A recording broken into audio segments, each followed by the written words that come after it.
Welcome to beyond the numbers by C Sunil Kumar. बहुत बार सुना होगा हायर रिस्क हाई रिटर्न, मतलब अगर आपको रिटर्न ज्यादा चाहिए तो रिस्क भी हाई लेना पड़ेगा। पर ये हर बार ट्रू नहीं होता। There are certain opportunities where risk is manageable and still return can be higher. So today we are going to talk about one exciting new opportunity which is SEBI regulated and it is called SMREIT, which is Small and Medium Real Estate Investment trust. Generally अगर हम India में देखें तो ज़्यादातर लोग अपनी investment property market में करते हैं, अपनी इन्वेस्टमेंट रियल एस्टेट में करते हैं। अब रियल एस्टेट के कुछ चैलेंजेस अगर हम देखें तो एक तो रियल एस्टेट में ट्रांजैक्शन का जो वैल्यू है वो जनरली काफ़ी हाई होती है। फिर आपको लॉजिस्टिक चैलेंज भी होते हैं कि प्रॉपर्टी हैंडओवर हो गई तो उसको रिफर्ब कराना है, उसको रेंट पे देना है, और जो रेंटल यील्ड भी होती है वो बहुत ज़्यादा नहीं होती है। इवन इफ अगर हम रेंटल यील्ड कमर्शियल सेटअप की भी बात करें विच इज़ ऑफिसेज और mall, rental yields are generally below 7% और सो। और उसमें भी कई बार क्या होता है कि many time that place is vacant and so you are losing on the rental yield. इन सब की वजह से अच्छा एक और चीज का जो चैलेंज आता है वो आता है कई बार फ्रॉड जो होता है। कि रियल एस्टेट सेगमेंट में फ्रॉड काफी मिलते हैं कि भाई अगर आपने किसी बिल्डर को पैसा दिया तो sometime you don't get the occupation और sometime you get the late occupation, so there is lot of opportunity loss on your investment। इन सब ये जितने भी नेगेटिव फैक्टर्स हैं, एक नया instrument which we discussed about SMREIT, this investment gives you an opportunity to invest in real estate and also taking care of various pitfalls of actual real estate investment। So today we are going to talk about SMREIT in our today's interaction। तो थोड़ा बात करते हैं कि SMREIT आखिर है क्या। एक, it is SEBI regulated, which is Security Exchange Board of India। So they have published detailed guidelines कि आप SMREIT कैसे बना सकते हैं, इन्वेस्टर्स कैसे इन्वेस्ट कर सकते हैं और किस टाइप का रिटर्न ये REIT जनरेट करेंगे और क्या रिटर्न डिस्ट्रीब्यूट होगा। तो there are very detailed guidelines for the protection of investors. एक अच्छी बात ये है रियल एस्टेट सेक्टर का जो बड़ा पेन पॉइंट था कि अगर आप छोटी सी भी छोटी इन्वेस्टमेंट आज की डेट में दिल्ली NCR या किसी भी बड़े टाउन में करते हो तो आपका ticket size is very very high, मतलब 1-1.5-2 करोड़ की बातें अब खत्म हो चुकी हैं। यहाँ पे अगर आप इस इंस्ट्रूमेंट में आते हैं तो ये भी इंस्ट्रूमेंट रियल एस्टेट में इन्वेस्ट करता है, लेकिन इसमें आपका जो मिनिमम इन्वेस्टमेंट साइज है वो 10 लाख रुपए से स्टार्ट होता है। तो 10 लाख रुपए की इन्वेस्टमेंट से हम जो रियल एस्टेट की बाकी एडवांटेज हैं वो ले सकते हैं। एक रिस्क जो है काफी मैनेज्ड होता है इस पूरी इन्वेस्टमेंट में, और एक ग्रेड जो टॉप क्लास प्रॉपर्टीज है वहां पे आपकी इन्वेस्टमेंट लग जाती है। अच्छा एक चीज जो हमें नोट करने की है कि इंडिया में जो रिट है वो जनरली कमर्शियल प्रॉपर्टीज में ही इन्वेस्ट करते हैं। एज पर सेबी रेगुलेशन हम लोग कमर्शियल प्रॉपर्टी में इन्वेस्ट कर सकते हैं। कमर्शियल प्रॉपर्टी ऑफिसेज हो सकते हैं, मॉल्स हो सकते हैं। हालांकि अगर आप यूएस यूरोप में अगर देखोगे तो वहाँ पे मतलब हाउसिंग सेक्टर में मैंने एक रेट सुना था, उन्होंने जेल सेगमेंट में भी यूएस में लगाया हुआ था, बट इन इंडिया में ये अलाउ नहीं है। Which commercial property, the commercial property which is 100% complete, मतलब अंडर कंस्ट्रक्शन प्रॉपर्टी में रेट नहीं बन सकता। तो बेसिकली सेबी ने आपकी हर सेफ्टी इंडेक्स को ध्यान से देखा है। अच्छा जो right now we are talking about small and medium REIT, so the limit of this REIT is 50 crore to 500 crore, मतलब ये रेट जो है 50 से 100-500 करोड़ की इन्वेस्टमेंट के रेट होते हैं। तो आइडिया ये है कि जितने भी इन्वेस्टर्स हैं वो अपनी इन्वेस्टमेंट पूल करें। There is an investment manager, वो 50 to 500 करोड़ रुपए की कोई प्रॉपर्टी परचेज कर रहा है, के साथ एग्रीमेंट साइन कर रहा है, और उस जगह पे आपकी ये इन्वेस्टमेंट जो 10-10 लाख रुपए की आपकी इन्वेस्टमेंट पूल हो रही है वो इस इन्वेस्टमेंट में वो कंट्रीब्यूट कर रही होती है। तो that way it's a very beautiful progression from your own real estate journey to a journey where you can generate good positive return but with managed risk. So let us discuss the return profile of investing in SM REIT. One point which we were discussing earlier, that our REIT can be done in those projects which are 100% complete. So naturally the expectation is that those commercial properties should be rented out, and so one of the income stream of course is the rental yield of SM REIT. Second is क्योंकि ये commercial properties हैं, real estate है, तो over a period of time in properties में capital appreciation भी आता है. तो जैसे अगर हम अपना खुद का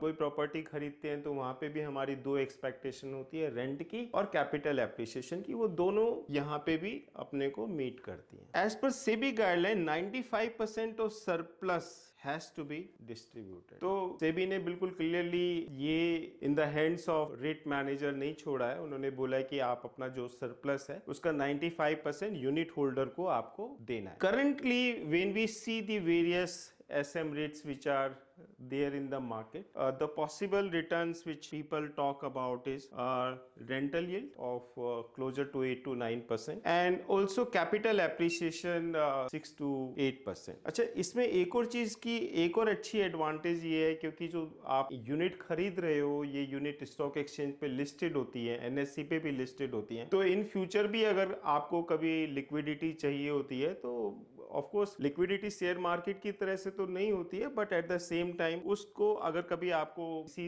वजह से फंड की रिक्वायरमेंट होती है तो वहां से भी आप उसको बेच के लिक्विडिटी इनहेंस कर सकते हो. लेट्स ऑल्सो डिस्कस कि अगर हम there are two options, either we buy on our own, कि इतनी सारी कमर्शियल बिल्डिंग अंडर कंस्ट्रक्शन चलती हैं तो we can buy on our own also, और वी इन्वेस्ट थ्रू रेट. तो अगर हम डिफरेंट पैरामीटर्स की बात करें, let us discuss about investment ticket size. REIT, the investment starts with 10 lakh rupee, whereas if you want to buy your own commercial office, this ticket size may become very high depending on location to location, and if you go with a very small budget you will hardly get place anywhere in Delhi NCR or in any tier 1 tier 2 towns. If you look at the transaction cost, because REIT is managed at a central level, you hardly have any transaction cost for that, whereas you have to go for the registry, so you have to pay the stamp duty. You also have to manage various other registration costs on your own. Another thing, if you look at, if we analyze it from flexibility perspective, तो REIT जो है आप stock exchange पे by कर सकते हो. तो generally कैसे होता है कि एक इशू आता है जैसे कि किसी कंपनी का आता है और उसमें आप जाके यूनिट्स परचेज कर सकते हो. It is very very simple on you through your demat account. अच्छा, अगर हम कमर्शियल ऑफिस की बात करेंगे तो आपको स्कैन करना पड़ेगा किस बिल्डिंग में परचेज करना है, बिल्डर से बात करना पड़ेगा, नेगोशिएट करना पड़ेगा, नेगोशिएट करने के बाद पेमेंट्स के चेक्स वगैरह लगेंगे. तो it's a very cumbersome procedure while making your own purchase of any commercial office. And there is a lot of logistic hassles also involved, you would have noticed. Another point which is a very very strong pain point of real estate is the liquidity. कि by करना आसान है, बेचना बड़ा मुश्किल है real estate को. तो आज की डेट में अगर हम कोई भी कमर्शियल ऑफिस खरीद रहे हैं उसको बेचना अपने आप में it's a big headache. When you need funds, that time there is no buyer of that property and lot of time you have to sell it on discount. Whereas in case of REIT, you go on the stock exchange and generally you can sell it off in a few days or maybe on the same day. Another pain point when we go with our own transaction is the fraud. मेरे खुद के friends के साथ ऐसे fraud हुए हैं जहाँ पे मतलब बिल्डर्स के पास पैसा चला जाता है और उसके बाद वो कंस्ट्रक्शन डिले करता है और कंस्ट्रक्शन होने के बाद जो प्रॉमिस करता है वो कंस्ट्रक्शन नहीं मिलती. तो there is lot of fraud involved in this process, whereas in case of REIT there is a strong professional managed body which takes care of all these transactions with a very strong umbrella of legal protection. तो ये वाली problem practically becomes zero in that. When we come about regular yield, because REIT gives closer 7 to 9% kind of a quarterly regular yield, whereas in case of your own commercial property it can become intermittent. Sometime अगर वो rented out है तो आपका rent आ रहा है, अगर वो rented out नहीं है तो rent नहीं आ रहा है. मतलब there are enough number of examples when you have purchased commercial office or any shop in a commercial mall. A lot of time it is not rented out, so you don't get regular rent in that, so that's how it becomes intermittent. Another thing is location. If you look at the location, because writ का जो size होता है 50 करोड़ से 500 करोड़ का size होता है, वो location proper scan करते हैं. they generally go for the grade A kind of offices, whereas हम लोगों के लिए अगर हमारा फंड साइज बहुत छोटा है तो location may be a compromise, or the building can also be a compromise. In building also there are a lot of categories. It becomes difficult as an individual investor to go with a high grade commercial property. एक चीज़ जो मेरे को लगता है, एक और चीज़ discussion का point हो सकती है, वो ये है कि अगर आप खुद बाई करते हो तो आपकी जो बार्गेनिंग पावर है वो कंपेयर टू रिट, ये bargaining power as an individual investors कम ही होगी. तो उससे case of REIT you get the capital rate per square feet advantage also when the REIT buys a building compare to what you buy a small setup in that building. थोड़ा stake holders analysis भी कर लेते हैं. एक तो अगर हम सेबी के हिसाब से देखें तो there are few important stake holder, REIT manager, then the trustee and then the registrar. तो REIT manager is that corporation, that organization which identifies a commercial opportunity, also identifies that it can provide the right commensurate return, and then they go into the market and sell it to the prospective buyer. तो ये writ managers होते हैं. फिर trustee क्या होते हैं? ये एक तरीके से जो डॉक्यूमेंट्स हैं, जो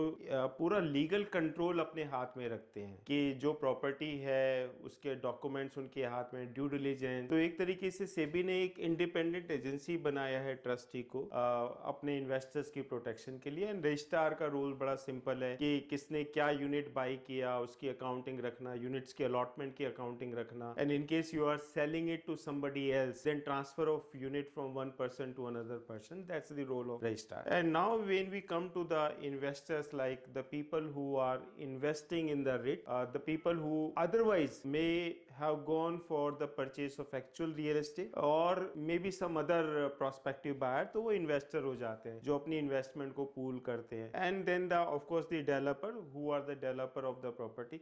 देखा जाए तो अगर हम स्टेक होल्डर एनालिसिस करें तो सबके लिए विन विन सिचुएशन है. डेवलपर्स के लिए अगर देखा जाए तो they get a fast buyer of the property, or as far as investor के we have discussed lot of advantage for the prospective investors for REIT, and then of course this entire mechanism who are bringing this REIT for the investors, चाहे वो REIT manager हो, चाहे वो trustee हो, चाहे registrar हो, तो एक अलग ही पूरा एक इकोसिस्टम है वो डेवलप हो गया है which creates win-win situation for all these stakeholders in SM REIT category. हम लोगों ने पहले डिस्कस किया कि actual buying versus investing in REIT, but एक और चीज का एनालिसिस होना जरूरी है कि there are option to invest in FDR और there is an option to invest in other fixed income investment. तो why should that investment come in REIT? क्योंकि आप बैंक में भी FDR ले सकते हैं, आप बॉन्ड्स भी खरीद सकते हो, क्योंकि रेगुलर इनकम तो वहां पे भी आ रही है. लेकिन यहाँ पे एक फर्क है, एक आपकी रेगुलर इनकम जो आती है वो थोड़ी हायर होती है. बैंक में अगर FDR करने जाते हो तो 6-7% का रिटर्न होता है. This return may be here in between 7 to 9% also. एक और REIT की खास एडवांटेज है because they invest in commercial property, और जब कमर्शियल प्रॉपर्टी रेंट आउट होती है तो generally every year in those property broadly 4 to 5% का एस्केलेशन क्लोज होता है. जैसे आप अपना घर भी रेंट पे देते हो तो उसमें एक एस्केलेशन क्लोज होती है. तो यहाँ पे क्या होता है कि ये जो रिटर्न है 7 to 9% का, ये every year it keeps on increasing because there is an escalation close.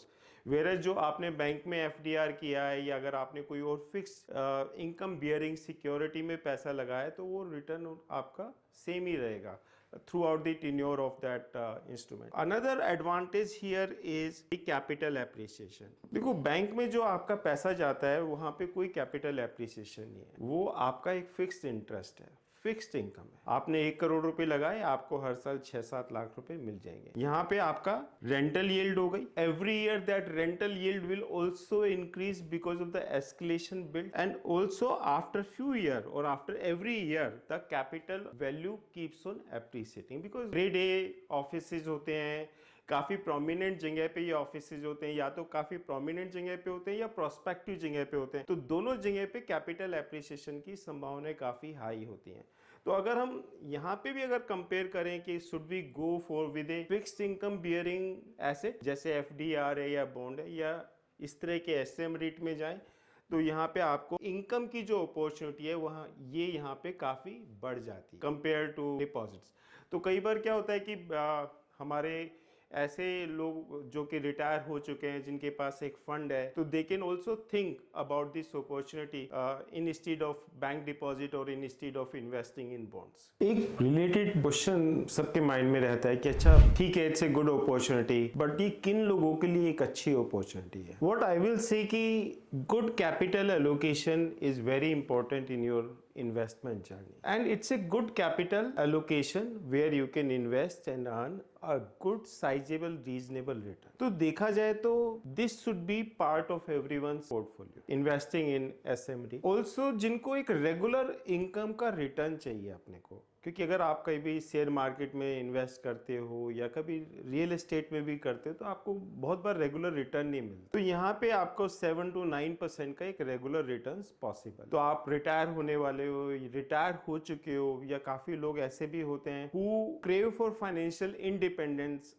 early in their life, so this can be a good instrument to invest. There are many investors who prefer only real estate investment. अरे हमें कहीं और invest नहीं करना, हमें real estate में invest करना है। This is an instrument through which they can invest in real estate. अगर हम HNI कैटेगरीज को भी देखें, जो हाई नेटवर्थ इंडिविजुअल्स होते हैं, उनके पोर्टफोलियो में भी ये कैटेगरी जरूर होनी चाहिए, because this category has less volatility in the market, because there are instrument which are having high volatility, but इस कैटेगरी में आप 14 to 16% के return with less volatility manage कर सकते हैं। तो मेरे ख्याल से ये HNI कैटेगरी को भी ये वाली पर्टिकुलर सेगमेंट नहीं छोड़ना चाहिए, दे शुड डेफिनेटली एक्सप्लोर। चलो कुछ रिस्क जो इस तरह की इन्वेस्टमेंट के साथ एसोसिएटेड है उनको भी एनालाइज कर लेते हैं। कई बार प्रॉपर्टी मतलब पूरी तरह से रेंट आउट नहीं हो पाती, या रेंट आउट हो गई लेकिन फिर भी किसी न किसी वजह से वैकेंसी फैक्टर आ जाता है, तो वो आपका एक रिस्क ऑन रिटर्न डेफिनेटली है। Sometime economic downturns also does create challenge not only for this investment but for any investment, so but that is true for SMREIT also. There is a real estate cycle risk also, because real estate, like any other investment or any other asset class, real estate also has a cycle, so that cycle risk is also there, and sometimes one has to analyze the demand and supply gap, because if the supplies are too high in a particular area versus the demand, then there is an associated risk of making good earning. Fortunately in India there is a good demand of commercial real estate, and there is an all-round boom because of such a high economic growth activity across India, at least in all the major towns. So this risk is mitigated, but nevertheless this is also a risk in SM-REIT investment. So SM-REIT India में कितने हैं, कौन-कौन player हैं? तो one of the important player is Property Share of course, and then HBITs are coming. There are other players also which are in the process of setting up SM-REIT. SM-REITs are all approved by SEBI before it can be launched in India. तो इसका एक particular SM-REIT का छोटा सा analysis discuss करते हैं, इससे थोड़ी और क्लैरिटी मिल जाएगी। तो ये PropShare Celestia एक SM-REIT है जो कि अप्रैल 2026 में इन्होंने लॉन्च किया था, एंड अप्रैल 2026 में ही सब्सक्राइब हो चुका है। So this building is platinum certified building in Ahmedabad, 100% occupied. So this is why I am telling you कि इस तरीके से ही हम लोग कोई भी नया रेट आता है तो उसको इस तरह से एनालाइज कर सकते हैं कि बिल्डिंग किस तरह की सर्टिफाइड है, कितने % ऑक्यूपाइड है, टेनेंट्स कौन है उसके। इस बिल्डिंग में भी 4 टेनेंट्स हैं, all 4 tenants are very professional companies and they are good tenants to have. So ये भी आप लोगों को देखना चाहिए कि टेनेंट्स कौन है। This property is of 200,000 square feet. तो हियर कम्स द थिंग कि अगर हम खुद परचेज करने जाते हैं तो may be will by 1000, 2000, 3000 square feet. तो यहाँ पे 2 लाख स्क्वायर फीट की प्रॉपर्टी है। रिटर्न ट्रेजेक्ट्री अगर हम बात करें, केवल रेगुलर रिटर्न ट्रेजेक्ट्री की बात करें तो 2027 में 8.4% का रिटर्न एक्सपेक्टेड है 2028 में, क्योंकि there is an escalation in rental, so this yield goes to 8.7. 2029 में this yield goes to 8.9 and then further this yield will keep on going up. तो अगर हम जैसे वो फिक्स्ड इनकम से कंपेयर करते हैं तो वो स्टेबल रह जाती है, ये बढ़ती रहती है. And then there are capital gain, and capital gain sometime you can book it on exchange also because the property is listed on the exchange, or also as the property moves in future the capital gains are expected and that capital gain will also accrue to you. Clearly SM REIT is an exciting opportunity and a good opportunity for capital allocation. It's an opportunity where the risk is low and the returns are reasonably quite good because generating a regular return of 14 to 16% is considered very healthy, and it's a good investment where HNI, the people who are aiming for regular income, they should definitely go for SM REIT investment. And there are various possible opportunities which are going to come, but it is also important to analyze it before making your investment call. If you are interested to know more about SM REIT or maybe similar other opportunity, do like, share and subscribe my channel Beyond the Numbers by CA Sunil Kumar.